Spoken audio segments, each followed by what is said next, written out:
una chica llena de sueños, un pueblito de lo más tranquilo y un crimen brutal que dejó a todos sin palabras. Marian Batra desapareció sin dejar rastro, hasta que un macabro descubrimiento sacó a la luz la verdad. La investigación se estancó durante años, pero en cuanto habló el ADN, todo dio un giro radical, y de pronto llegó una confesión que nadie veía venir. Lo que él dijo dejó el juzgado en shock total. Prepárate para descubrir cada detalle de esta historia sobrecogedora. Ha llegado el momento de que se revele la verdad. En una pequeña y apacible ciudad de Holanda, la vida transcurría sin mayores complicaciones.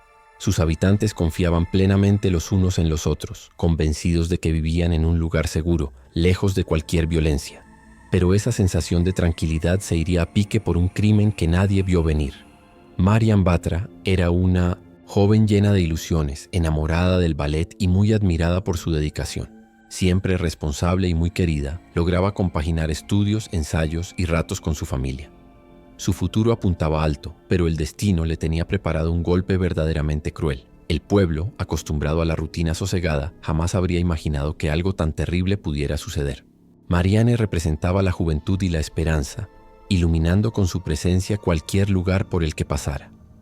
Sin embargo, un día como cualquier otro se convirtió en el principio de una tragedia sin precedentes. La desaparición de Marianne sacudió de tal modo a la comunidad que dejó un montón de interrogantes. ¿Qué pasó aquella tarde fatídica? ¿Quién pudo truncar la prometedora vida de esta chica? Lo que parecía un simple enigma pronto se transformó en una pesadilla. Real. Era una tarde normal cuando Marianne salió en bici con sus amigos, algo que hacía a menudo. El grupo recorrió varias calles, charló un rato y disfrutó juntos antes de que cada uno se fuera a casa. Ella estaba de buen humor y no mostraba la más mínima preocupación. Nadie se imaginaba que esa sería la última vez que la verían con vida. Cuando empezó a anochecer y Marianne no volvió a su hora de siempre, su familia empezó a preocuparse. Al principio, sus padres pensaron que se habría entretenido o decidido alargar el paseo. Pero conforme los minutos se transformaban en horas y el teléfono de Marianne seguía sin contestar, el miedo se apoderó de todos. Amigos y vecinos colaboraron para saber si alguien la había visto, pero no había ninguna pista concreta. La Lopez-Palte familia llamó a la policía y se organizó una búsqueda inmediatamente. Para todos resultaba rarísimo que una joven tan responsable se desvaneciera sin más. Algo estaba mal. Durante la búsqueda, un grupo de voluntarios encontró la bicicleta de Marianne abandonada cerca de una zona boscosa, a unos kilómetros de su casa. El estado en que estaba hacía pensar que la habían arrojado ahí a propósito. Ese hallazgo no hizo sino aumentar la angustia, pues reforzaba la teoría de que se la habían llevado contra su voluntad. Las labores de búsqueda se intensificaron. Policía, bomberos y vecinos ampliaron la zona de rastreo. Con cada minuto sin noticias crecía la desesperación de la familia. Pocas horas después se confirmó el peor escenario. Hallaron el cuerpo de Marianne en un lugar de difícil acceso, en pleno bosque. La escena del crimen mostraba signos de que había sido víctima de un asesinato brutal. El impacto dejó al pueblo helado y la incredulidad dio paso al luto y a la rabia. ¿Cómo podía alguien hacerle algo así a una chica tan prometedora? ¿Y quién sería capaz de un acto tan atroz? La noticia se propagó rápidamente y aquella tranquila ciudad holandesa cayó en el miedo y la incertidumbre. Los padres empezaron a vigilar a sus hijos con más cuidado. Las calles se volvieron silenciosas y todos querían respuestas.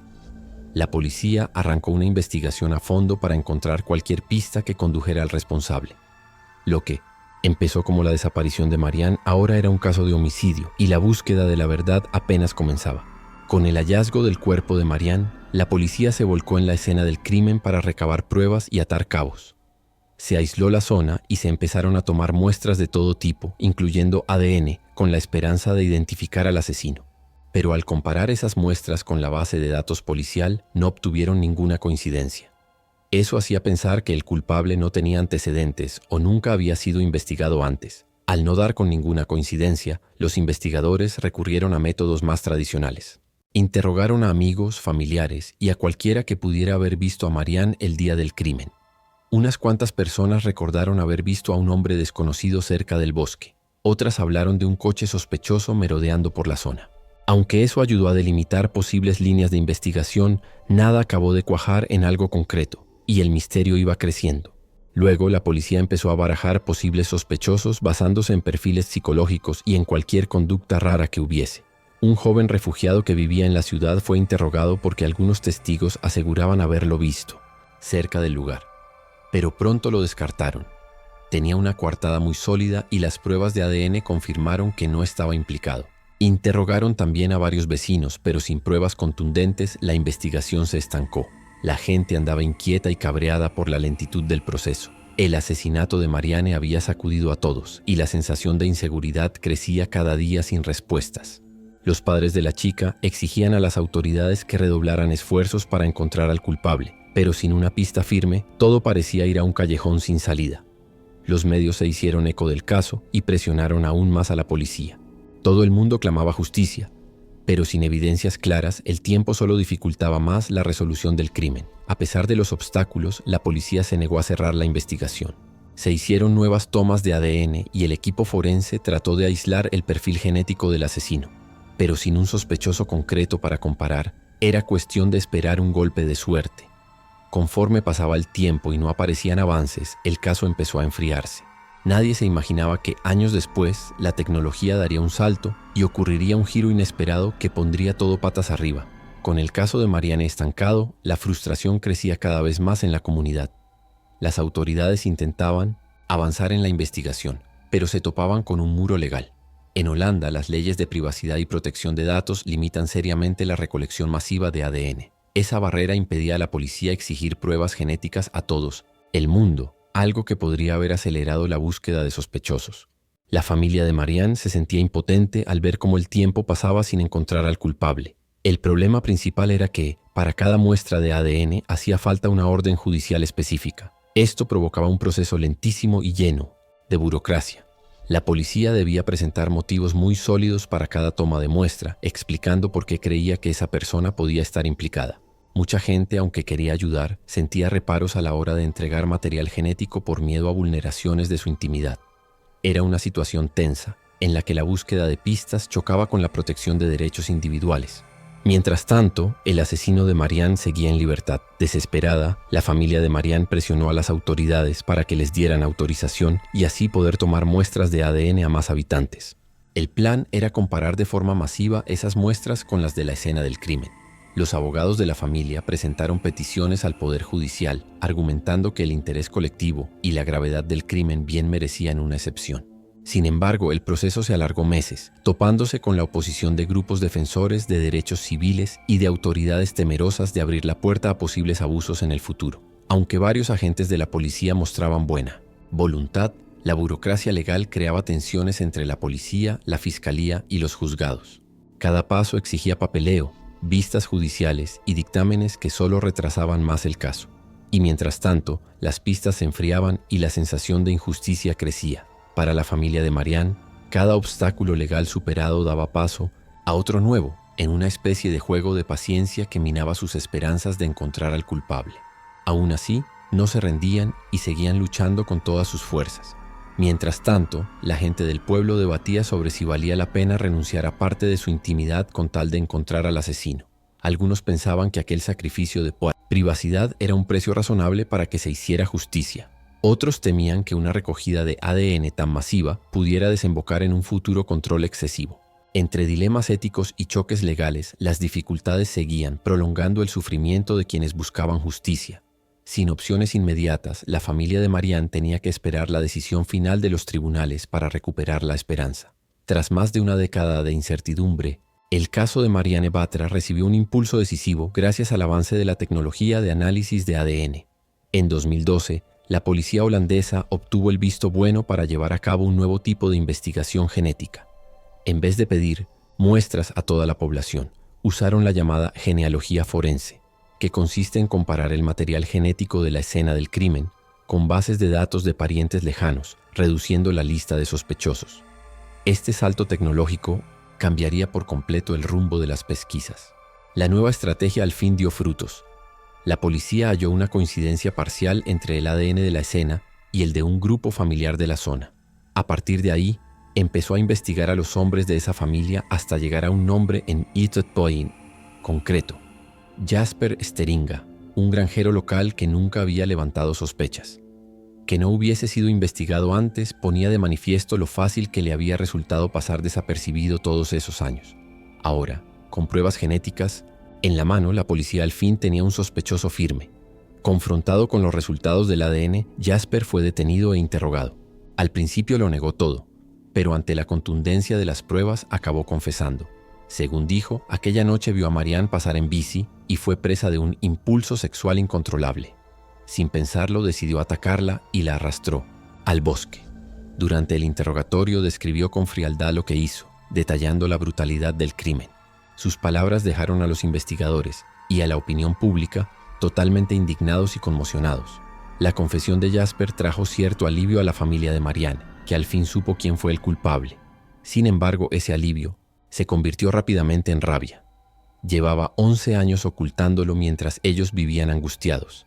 Además, su explicación, que fue un arrebato sexual irrefrenable, sonaba a excusa barata para un acto que muchos veían como calculado y propio de un depredador.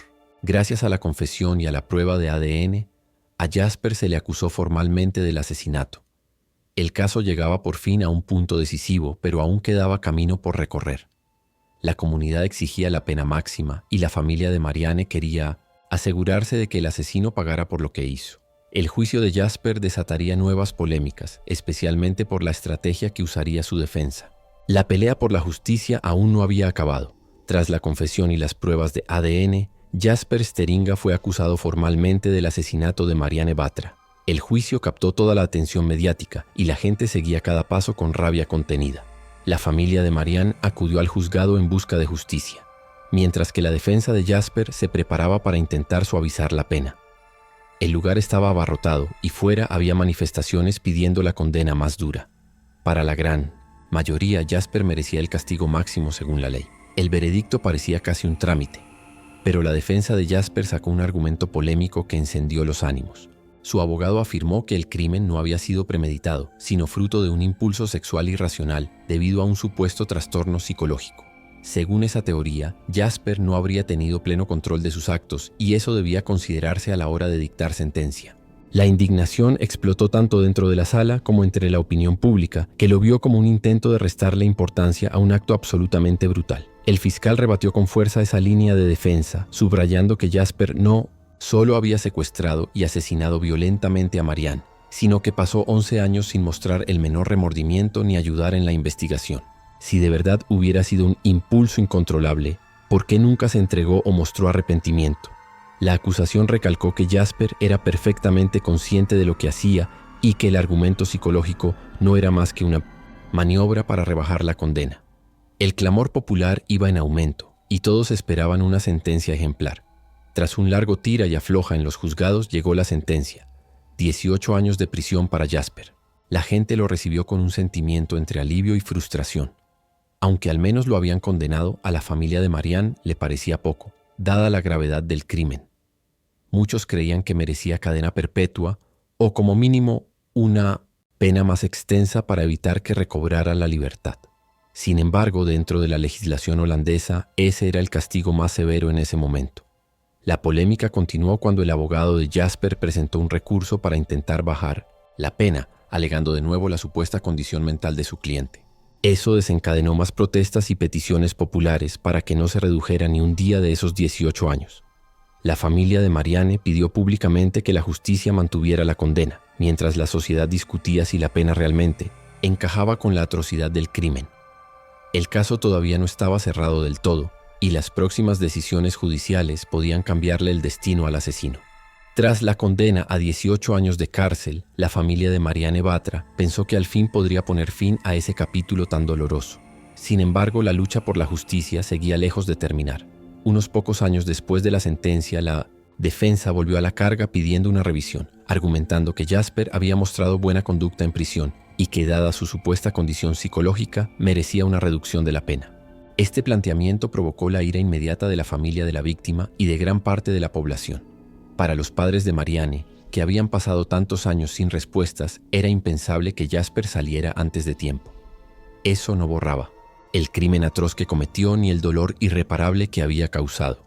La madre de Marianne hizo unas declaraciones muy emotivas, subrayando que su hija jamás tendría otra oportunidad en la vida y que aquel asesino no se merecía ningún beneficio que él mismo le negó a la joven la noche del crimen. La conmoción pública fue enorme y se organizaron protestas frente a los juzgados para exigir que la pena siguiera íntegra. Mucha gente se preguntaba si la justicia protegía realmente a las víctimas o si más bien favorecía a los delincuentes. La prensa retomó el caso y se armó un gran debate sobre si las penas para crímenes violentos eran demasiado blandas. Varios expertos legales apuntaron que la revisión de la condena era un derecho contemplado en la ley, mientras que otros insistían en que la brutalidad del asesinato justificaba que Jasper cumpliera la totalidad de la sentencia, mientras el Isim Tosin tribunal valoraba el recurso. La incertidumbre flotaba en el ambiente. ¿Era posible que un asesino confeso, que guardó silencio más de una década, obtuviera un recorte de pena? Cuando se produjo este video, la decisión final aún no se había anunciado, pero la indignación estaba más viva que nunca. La familia de Marianne ya había perdido lo más valioso, a su hija. Ahora luchaban para que, por lo menos, el asesino no saliera de prisión antes de lo debido. El video cierra con una reflexión expresando su apoyo a la familia de Marianne y recordando la importancia de seguir peleando por la justicia. Casos así hacen que muchos se pregunten si el sistema legal es eficaz o si se necesitan penas más duras para crímenes tan graves. Desgraciadamente, ninguna condena le devolverá la vida a Marianne, pero exigir que su asesino cumpla su castigo es lo mínimo que puede hacer la sociedad para honrar su memoria. El dolor de la familia sigue ahí, pero su fuerza y determinación demuestran que el amor por Marianne no se apagará jamás.